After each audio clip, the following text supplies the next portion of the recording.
if I had to apply a tier rating to her, taking a look at her role, just at her role. It's only a game. Why you have to be mad? What is up, heroes of Dominion? My name is Charlie. This is Hero Wars Central, and in this video, I want to talk about tier lists in Hero Wars and why I really don't do them. A little while ago, tier lists were kind of a big deal. Everybody was talking about their tier lists, this tier list and that tier list, and how does Charlie feel about this hero, and how good is this team versus that team? And it's impossible in a game like this to have a tier list, guys. It's impossible, and the reason for that is you choose 5 heroes, right? And the enemy has 5 heroes. The defending team or the attacking team or whatever has 5 heroes. There are millions of combinations, millions of matchups between my 5 and your 5, because there's like 53 heroes in a game. I'm not even going to do the math on how many variations there are in teams, but it's impossible. If this was a single hero fighting game, one hero versus one hero, we could do tier lists. We could easily do tier lists, but it's not. So we really can't. A little while ago, in fact, I did put out some tier list videos for both Facebook and web. They're very outdated now, so I'll link them at the end of this video if you want to go check them out, the Facebook and the mobile version.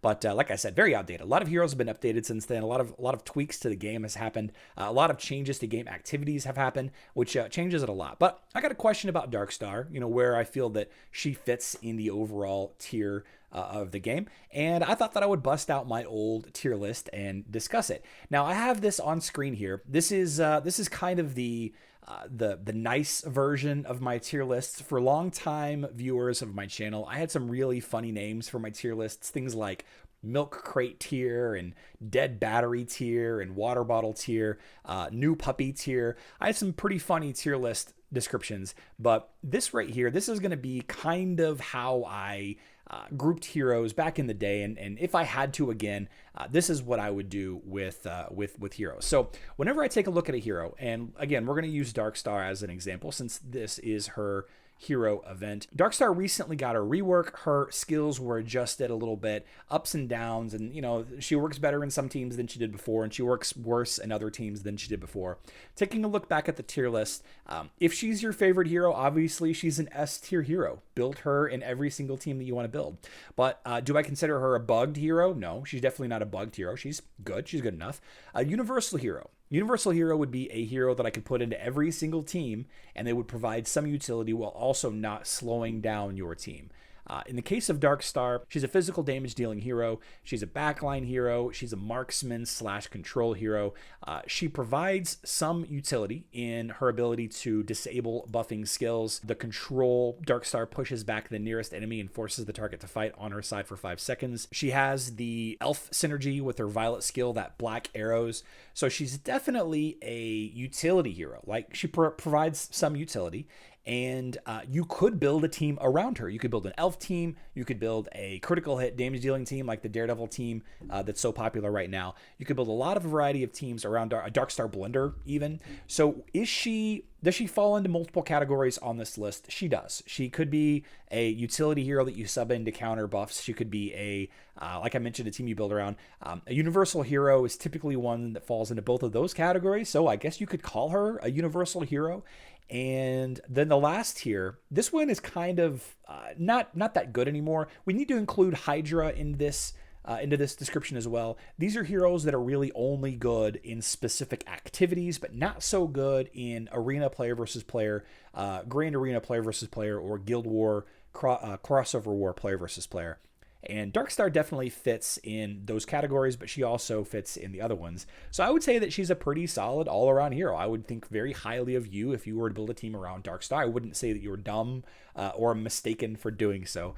But if I had to apply a tier rating to her, taking a look at her role, just at her role, like if we had to boil it down to baseline where she fits in with other heroes on a ranking scale, as far as marksmen go, I think that she's a couple of steps below some of the other marksmen in the game. You think about Kira is the #1 example, probably the top marksman in the game. I don't want to compare her to warriors, but you could take a look at, Elmir is a marksman, right? Zhu is a marksman. You have Artemis that's a marksman. The Marks people, there are some that are better. I would say that Dante is a little bit better than she is, right? Dante is a marksman, right? Dante's probably a little bit more useful. He provides some utility as well as some good damage output, and you can build a lot of teams around him. Definitely not a bugged or dead hero anymore. Dante used to be so bad. So if I had to rank Darkstar, I would probably not make her S tier. Kira and Dante are probably S tier if anybody's S tier, but they have counters just like every hero does, just like Darkstar does. Is she an A tier hero? Maybe an A B hero. If you had to bend my arm, if you held a gun to my head, which I don't recommend you do, then I would say that she's probably an A or a B tier marksman. Now, as far as control, I think she's way down the list on control heroes. Her second role as control here, there are so many better control heroes, staple control heroes, like Jorgen, for example. Like Jorgen is, the epitome of a control hero, right? He's probably one of the best heroes in the game. Of course, Sebastian counters him pretty hard, but again, every hero has a solid counter. And there are other control heroes in here that do amazing things. Arachne is kind of a weird situation that she's a warrior control, even though she's an intelligence-based hero. But I would say that Arachne is probably a better control hero than she is.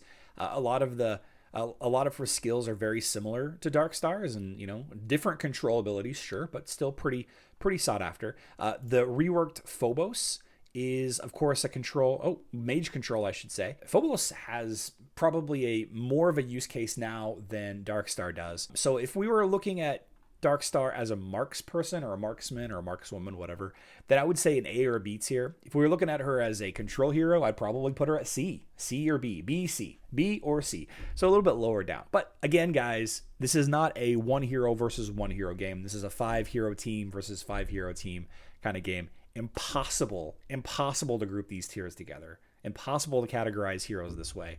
But if you want to, we can do videos like this in the future. Let me know in the comment section down below. Do you want to do videos like this in the future? Happy to chat through about, what I think about different heroes, and I'd be happy to be proven wrong. If there are any Darkstar mains out there, please show me your team. Show me you whipping up on other heroes. Show me how good your Darkstar is in the Elf team or the Daredevil team or whatever team. I would love to see it.